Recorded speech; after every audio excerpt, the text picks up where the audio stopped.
Finally, video from the MIT Anti-War Conference in January.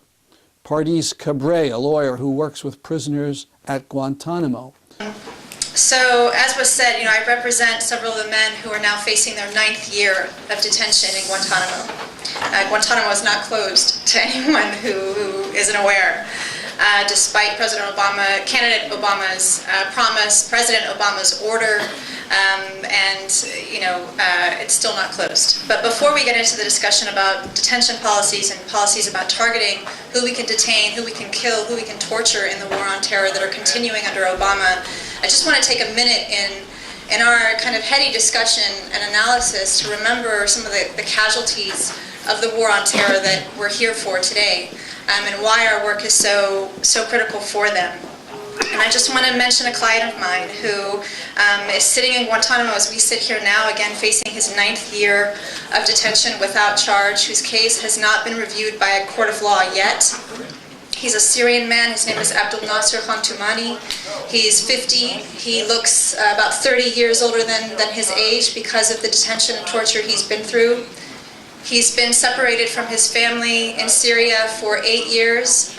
He cannot return to Syria and is stuck in Guantanamo like about 40 to 50 other men because of the stigma of Guantanamo, because of the risk that that's created if he were to go back to his home country, and the targeting and arbitrary detention and torture he might be subject to there. So he's stuck until a third country is willing to come forward, and he's why I'm here. He's what motivates me to continue doing this work even when it's so hard.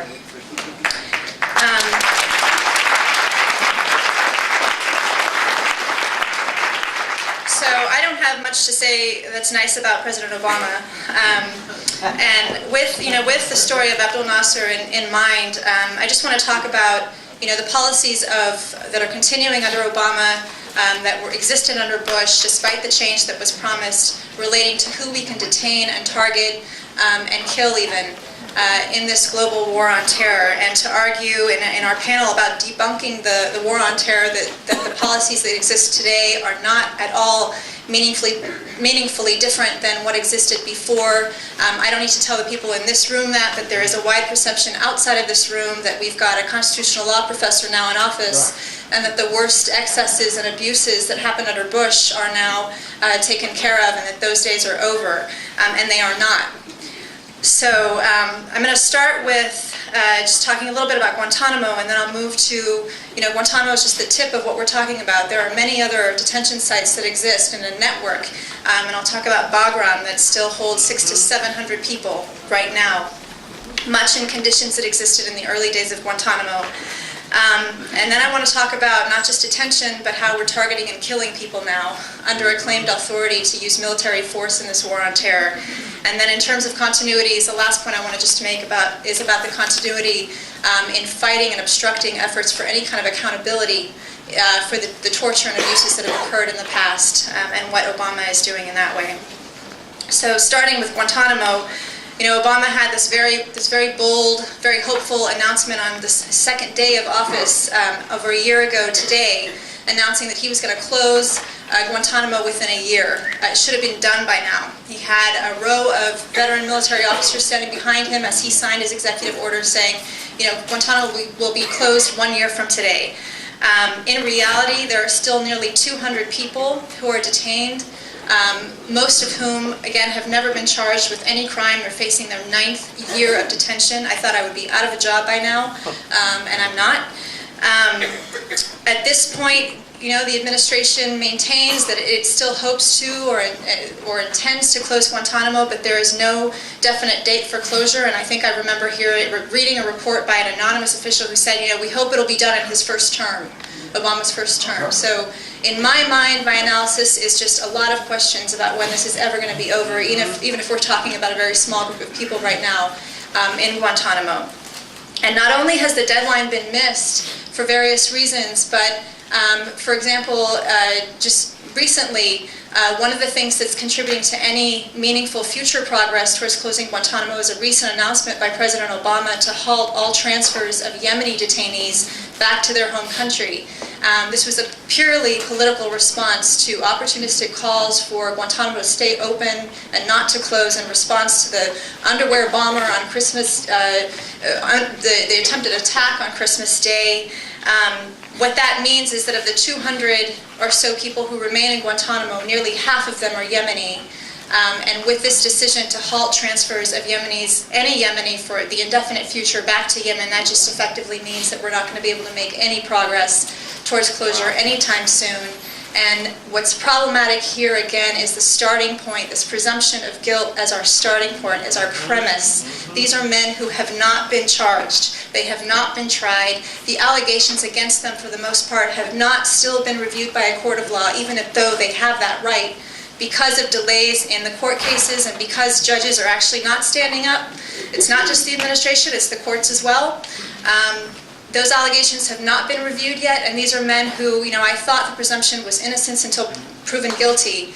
That is not at all the case here, and so these men are going to, nearly half the population is going to remain stuck in Guantanamo until the United States decides to lift its ban on transfers to Yemen. Separate from closing the facility, though,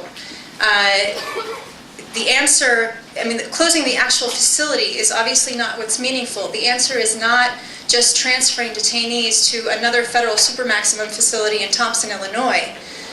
The answer is obviously ending the policies of indefinite detention without charge that gave rise to Guantanamo. And what's been doubly worrying about this missed deadline and the fact that hundreds of men are still sitting in Guantanamo right now is a new announcement that just came up a week ago, or last week, I think, by President Obama, actually on the anniversary of his his missed deadline, that January 22nd, when the prison was supposed to be closed, when he announced very concretely a plan to continue to hold indefinitely without charge a group of men who he has deemed too dangerous to release, but not where there's not sufficient credible evidence that would stand up in court where he could charge them. And what that means essentially is that all the evidence that exists against these people essentially has been obtained through torture and forced confessions and wouldn't stand up in a court of law. So there is now this third category of people. It's a very scary proposition to hold people on the basis of an executive determination that they are too dangerous for things they have not committed yet. What's doubly deceptive, and why we really need to arm ourselves with the facts and really do a deeper analysis than we could under Bush, than we needed to under Bush, because those policies were so blatantly messed up and illegal that it was easier to kind of talk about those. We're not in that land anymore. We're not in this Bush-era land of combatant status review tribunals where detainees were held without access to a lawyer, where they were held on the basis of secret allegations, where decisions about their detention were made by military officers who were in the direct chain of command to Donald Rumsfeld. That's not what exists here anymore. These men, who the United States is deeming to hold indefinitely because they're too dangerous, actually have the right to go to court and get a review of their detention. That's what we've been asking for years. But what's dangerous is not the process piece of it anymore. It's the very basis that the government, Obama, is continuing to claim as authority for being able to detain people. And that's what's been mentioned before.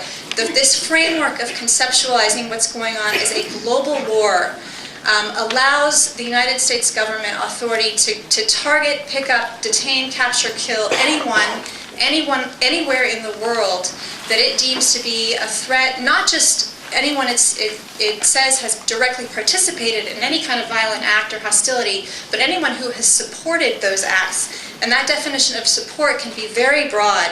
But authority to capture and detain and kill people anywhere in the world and hold them for the duration of hostilities. Well, duration of hostilities, as we know in this war, is indefinite, generations.